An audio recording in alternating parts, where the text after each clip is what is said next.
Un saludo a todos. Nos encontramos en el video de nuestro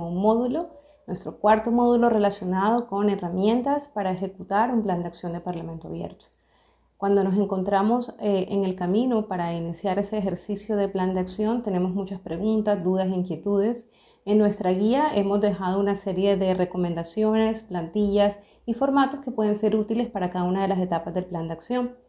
En el caso de este video, quiero aprovechar la ocasión para darles algunas recomendaciones puntuales sobre temas que seguramente van a surgir en cada uno de sus parlamentos y que probablemente se pueden sortear a través de unas buenas prácticas de comunicación y del uso de herramientas digitales combinadas con herramientas presenciales y con una apertura por parte de funcionarios y legisladores para esta nueva forma de interactuar con ciudadanos y organizaciones de la sociedad civil.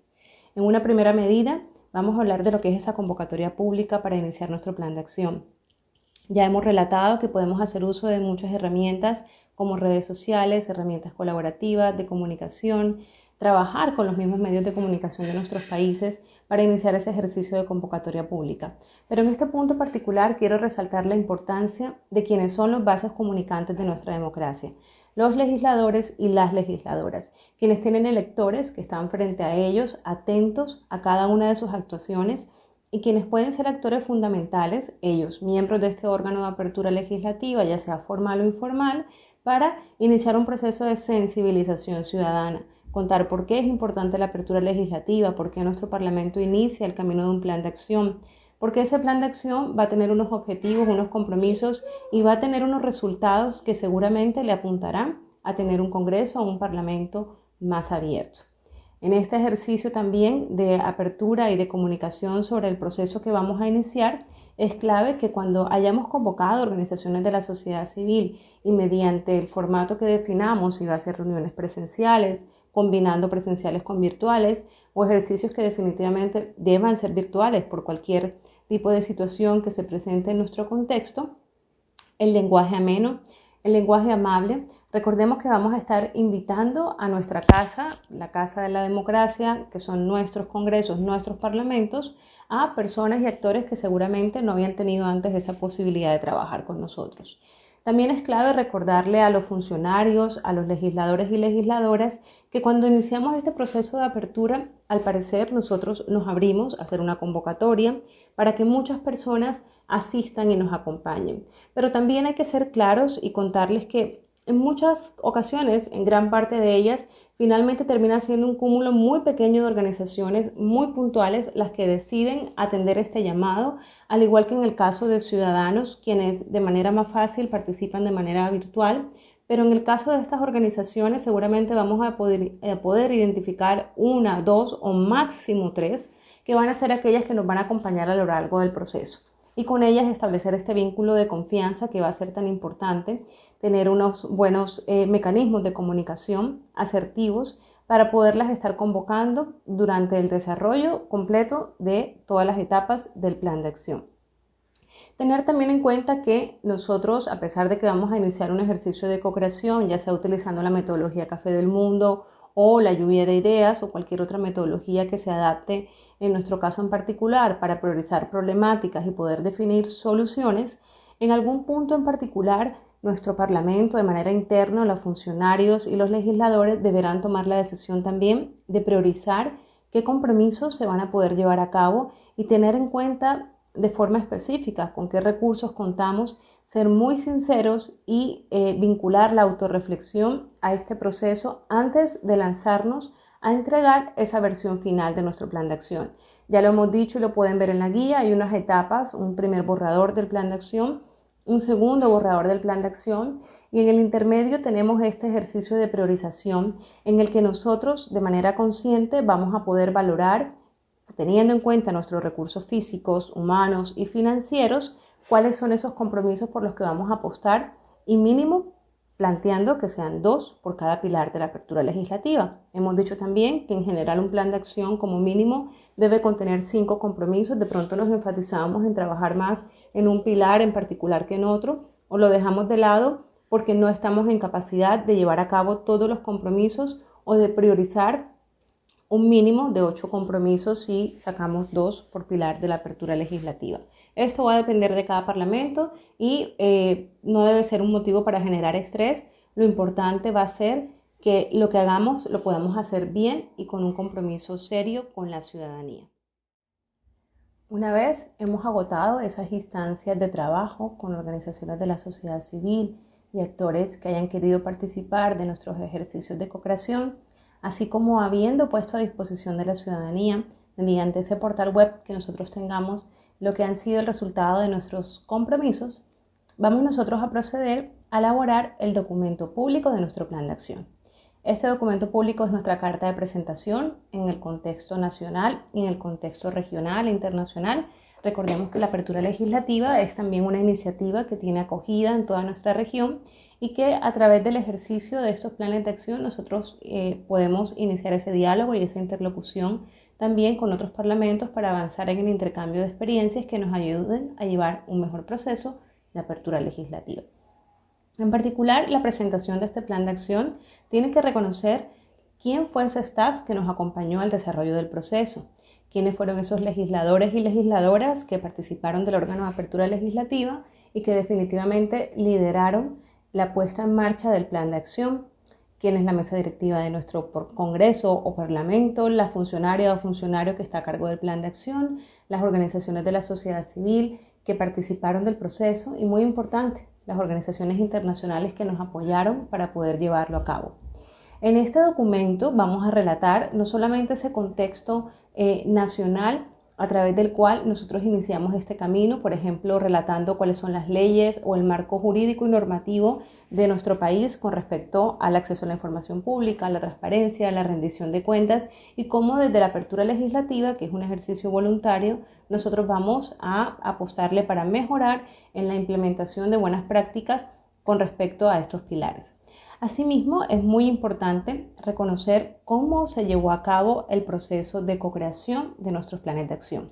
En este documento nosotros vamos a relatar de manera clara cuáles fueron las reuniones que sostuvimos, en qué momento podemos relatar fechas, número de participantes, nombres de las instituciones o de las organizaciones, universidades, gremios que nos acompañaron en el proceso.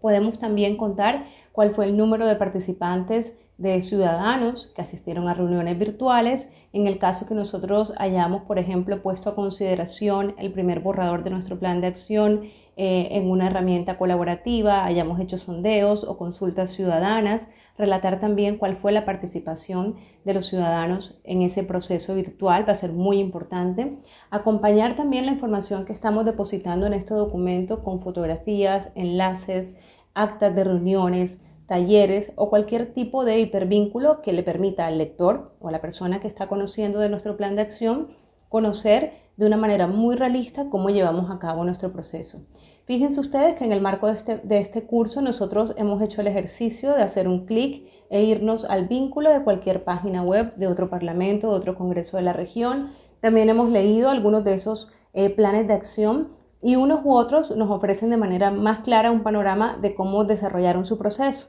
Así que eso también nos sirve como lección aprendida para apostarle y, por ejemplo, pensar cuál es el tipo de proceso que más se asemeja al nuestro, del cual nos gustaría aplicar o replicar algún tipo de acción o buena práctica y, por ejemplo, también ser críticos frente a acciones o situaciones que hayamos visto que se hayan desarrollado en el marco de la apertura legislativa que definitivamente no queremos repetir en nuestro contexto nacional. Todo esto hace parte del aprendizaje que vamos a tener para llevar a cabo la ejecución de nuestro plan de acción de Parlamento Abierto. Otro de los elementos fundamentales a considerar en el marco del documento de nuestro plan de acción es resaltar de qué manera nos estamos comprometiendo a cerrar la brecha respecto a la equidad de género, cómo algunos compromisos pueden, por ejemplo, impactar positivamente los derechos de personas en situación de discapacidad. Un ejemplo de esto es cuando, por ejemplo, nuestras oficinas de atención al ciudadano pueden generar documentos o ofrecer acceso a información de la actividad legislativa en lenguaje braille, o cómo en particular nosotros vamos a generar, por ejemplo, compromisos que permitan acceder a información por parte de poblaciones como las etnias o los grupos afrodescendientes con los que contamos en muchos de nuestros países en la región latinoamericana y centroamericana. Nuestras recomendaciones para la ejecución exitosa de nuestro plan de acción de Parlamento Abierto también tienen que ver con la etapa de la implementación. Esa etapa en la cual vamos a iniciar el ejercicio de poner en marcha los compromisos que ya hemos hecho públicos en el contexto de nuestro documento de plan de acción y a través de la difusión en medios de comunicación y seguramente teniendo ya un micrositio, un portal definido para poder socializar los avances y desarrollo del plan. En particular, en la implementación es muy importante mantener la confianza que hayamos construido con las diversas organizaciones y actores que vayan a participar de nuestro ejercicio. En el contexto de nuestros parlamentos, es muy recomendable también generar incentivos para aquellos funcionarios que van a estar desarrollando actividades o acciones que les van a implicar algún tipo de trabajo extra o particular para poder cumplir con algún compromiso dado. Por ejemplo, dentro de las áreas de tecnologías para la información vamos a tener funcionarios que van a tener que haber aprendido cómo se abre un dato. Van a tener que subir información a algún tipo de portal, responder, por ejemplo, demandas de la ciudadanía de información de forma en la que antes no se había visto, o por ejemplo, en nuestras oficinas de atención ciudadana seguramente se van a incrementar el tipo de peticiones para poder hacer recorridos en nuestro Parlamento. Y en cada contexto en particular, definitivamente nuestras actividades cotidianas no van a ser las mismas una vez nosotros hemos iniciado el proceso de tener un plan de acción de Parlamento Abierto. Por ello es importante mantener un ambiente laboral propicio para que todas aquellas áreas de nuestra institución en la cual hay funcionarios que están poniendo un granito para poder cumplir los compromisos se sientan contentos y se sientan cómodos con el ejercicio de sus funciones en materia de la apertura legislativa. Por otro lado, tenemos también que la implementación de nuestro plan de acción tiene que ser pública. Cada vez que nosotros tenemos un avance, un logro o estamos llevando a cabo una nueva acción, hay que hablar de ello. Lo que no se comunica no existe y por eso es muy importante tener presente esa web que nosotros hemos desarrollado y definido para poder contar qué va pasando con nuestro plan de acción. En el caso de la implementación también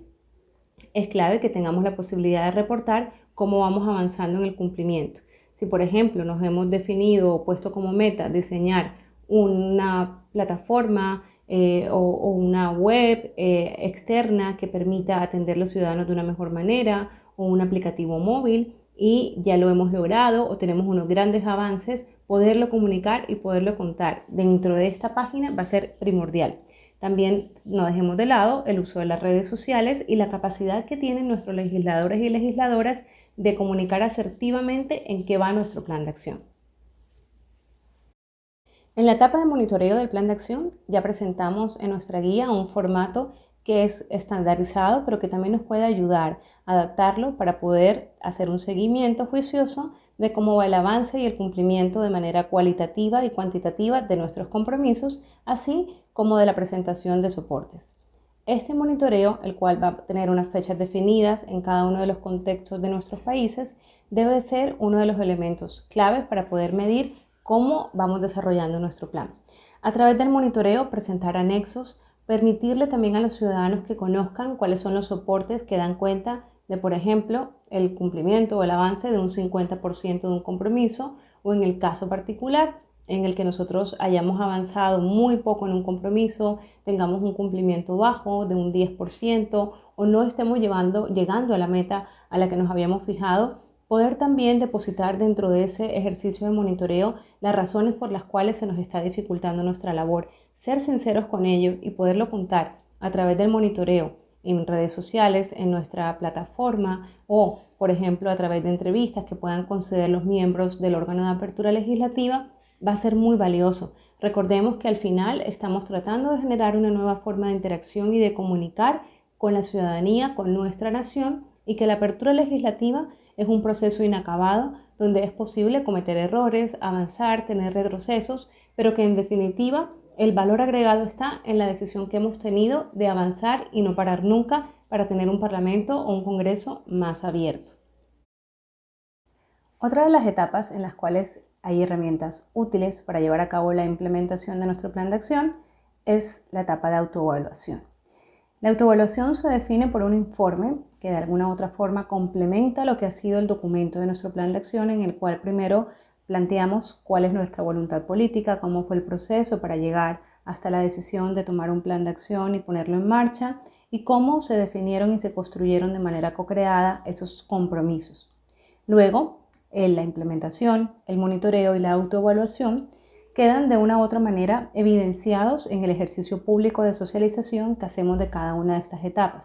Y en el caso particular de la autoevaluación, vamos a generar un informe y allí dentro de nuestra guía hemos presentado una plantilla que puede ser adaptada por cualquiera de los parlamentos de nuestra región, pero en particular mis recomendaciones para este punto tienen que ver con, primero, definir fechas. ¿Cuándo vamos a hacer nosotros nuestro ejercicio de autoevaluación? Por lo general debe ser a mitad del periodo. Si tenemos planes de un año,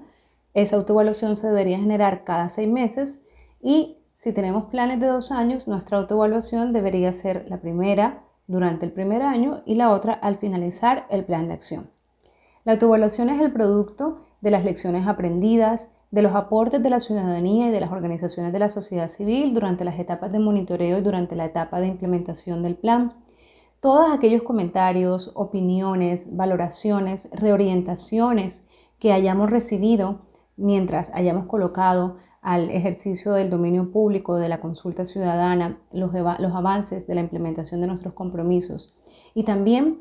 las opiniones y las percepciones que han tenido los actores que han participado con nosotros como Parlamento en el desarrollo del plan de acción serán fundamentales para vincularlas en este documento. La autoevaluación también pretende ser una guía para poder reconocer lo que ha sido positivo del proceso, lo que no ha sido tan positivo y cuáles son esas lecciones que definitivamente nos van a ayudar para futuros planes de acción. En este documento debemos reconocer el trabajo de todos aquellos que participaron del proceso de cumplimiento de los compromisos. Debemos también reconocer los hitos respecto a los temas que ya habíamos mencionado que impactan a grupos poblacionales en particular. En especial, hacer énfasis cómo nuestro plan pudo haber contribuido con mejorar las condiciones y los derechos de algunas poblaciones particulares de nuestro país.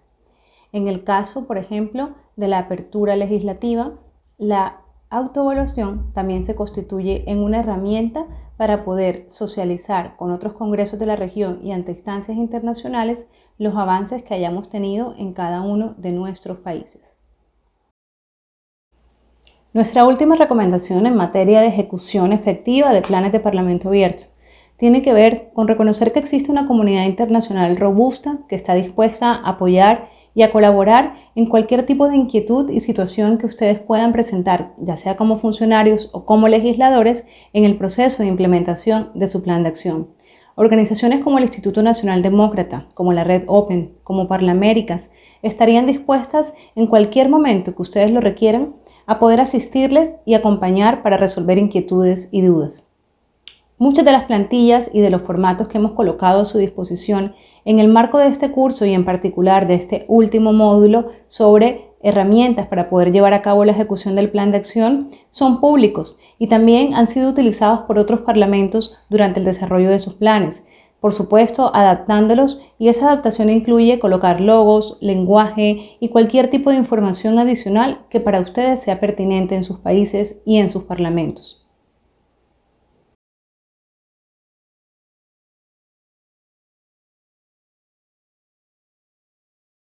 Bueno, me pidieron que compartiera con ustedes algunas reflexiones sobre cuáles creía eran aspectos claves para llevar al éxito un proceso de co-creación, y yo quiero compartirles 5 de los que considero son relevantes. El primero es que inicien por revisar y por conocer muy bien cuáles son los estándares de OGP y los estándares de co-creación, de los procesos de co-creación.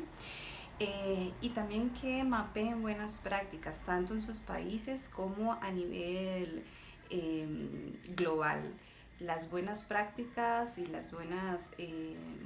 buenos métodos y metodologías, es válido copiarlos,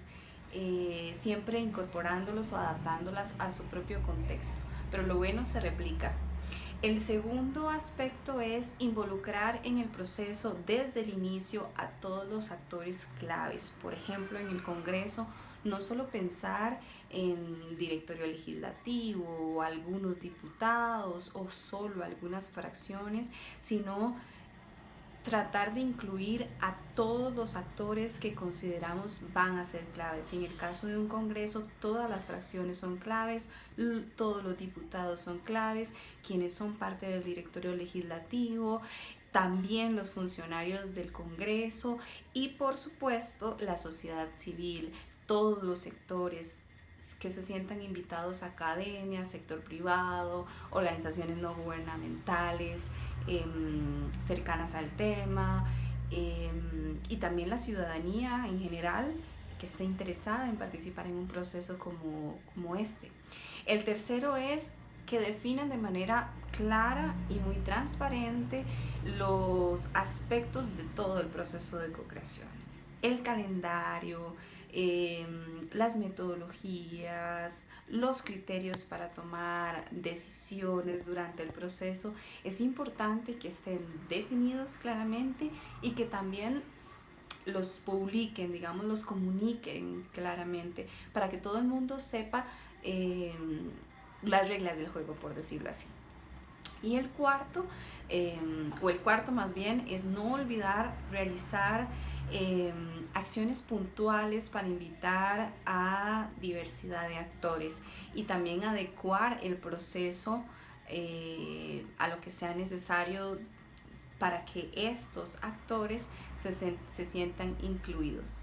Y por último, el quinto es tomar decisiones con base en evidencia y garantizar también que la participación de todos los actores es una participación informada, es decir, usar datos, conocer la realidad institucional, y eso implica que abrir realmente y transparentar algunos aspectos de la institucionalidad con insumos comprobables que permitan que los compromisos sean ambiciosos, pero que también partan del conocimiento y la comprensión de la capacidad y de la realidad institucional. Otro de los aspectos es cuáles consideraba eran los estándares de OGP que consideraba inaplazables para un proceso de co-creación de Parlamento abierto. Por supuesto, el primero es el de co-creación, y en todo el proceso desde el inicio, y eso es todo un reto porque co-crear también la metodología, la ejecución de ese plan también que sea de manera co-creada, incluso la evaluación y la reflexión de cómo nos fue en ese plan que sea de manera co-creada. Muchas veces los procesos de co-creación son en partes. Algunos espacios y algunas actividades específicas sí son co-creación, pero todo lo demás se difumina un poco ese estándar, y lo ideal es que desde el inicio hasta el cierre del proceso del plan, como les digo, incluida la implementación de ese plan y la evaluación del plan, sea de manera co-creada. El segundo estándar es la participación multicanal. Eso permite que la participación también sea inclusiva y también sea continua, ¿verdad? Que está muy ligada también a que todo el proceso, al punto anterior, que todo el proceso sea co-creado. Cuando nos aseguramos que esa participación puede darse por diferentes canales, que esa participación garantice de la manera más adecuada, que sea bastante inclusiva y que sea continua, es decir, en todas las etapas del proceso, no solo en la elaboración del plan. También es un principio que yo considero súper importante. El tercer estándar es un enfoque en valor público. Es decir, que no perdamos el objetivo y el propósito del plan, y es poner en el centro a la ciudadanía, beneficiar con esos compromisos a la ciudadanía, y mejorar la gestión pública y la toma de decisiones en general, de cara siempre a que esa gestión pública y a que esa decisión política generen más valor, y eso pasa siempre por poner a la ciudadanía, al beneficiario final, al usuario final, digamos, de esos compromisos en el centro de su diseño. El cuarto, para mí, estándar es el de transparencia y de comunicación proactiva. Eso quiere decir que nos aseguremos de que todo el proceso es transparentado, es comunicado de manera adecuada, Eso nos permite generar confianza en el proceso y validarlo también, eh, validarlo de manera adecuada. El quinto que considero es el estándar de impacto medible. Y eso quiere decir que se aseguren de que los compromisos son compromisos SMART, que son específicos, medibles, alcanzables y realistas en el tiempo, y que también cuentan con instrumentos para monitorear el avance de ese compromiso y el impacto también de ese compromiso. Y bueno, finalmente otro de los aspectos que quiero compartirles es cuál consideraba yo tenía que ser el rol de los congresos en un proceso de co-creación. Y yo considero ahí al menos cuatro. Uno es el de generador y facilitador del proceso. Creo yo que es el llamado, digamos, a iniciar y a abrir y a gestionar ese proceso de co-creación. El segundo rol es el de apertura a la experimentación, a generar espacios que quizás por primera vez se abren y pues entonces no tenerle temor a experimentar y a proponer nuevas cosas. Los procesos de co-creación son procesos que en general a nivel mundial todavía son nuevos y estamos aprendiendo de ellos para hacerlos cada vez mejores, más eficientes y más efectivos. Y bueno, tener esa valentía de poder experimentar en un proceso de co-creación es otro rol que yo creo que el Congreso tiene que asumir. El tercero también es un rol de aprendizaje conjunto y de tener esa disponibilidad de aprender en conjunto. Los espacios deben de ser constructivos y propositivos, y tanto los congresos como la ciudadanía estamos aprendiendo a participar de manera efectiva y de manera eficiente y de manera adecuada en esos procesos de co-creación. Entonces, como también somos empáticos a la hora de sentarnos a dialogar, a conversar y a generar consensos en estos espacios de co-creación. Es importante siempre tener esa apertura y esa disponibilidad a aprender también del otro. Y el cuarto es un rol de documentador y divulgador del proceso. La comunicación de todo el proceso, la convocatoria y el registro del proceso en general no solo nos asegura uno de los principios que habíamos mencionado, que era el de transparencia, sino también la capacidad de rendir cuentas, que eso también es otra tarea que el Congreso también tendría que asumir, ¿verdad? El rendir cuentas de cómo se llevó a cabo ese proceso de co-creación. Y es para eso nos ayuda muchísimo asumir un rol también de documentador de todo el proceso, de divulgador y de comunicador de todo ese proceso.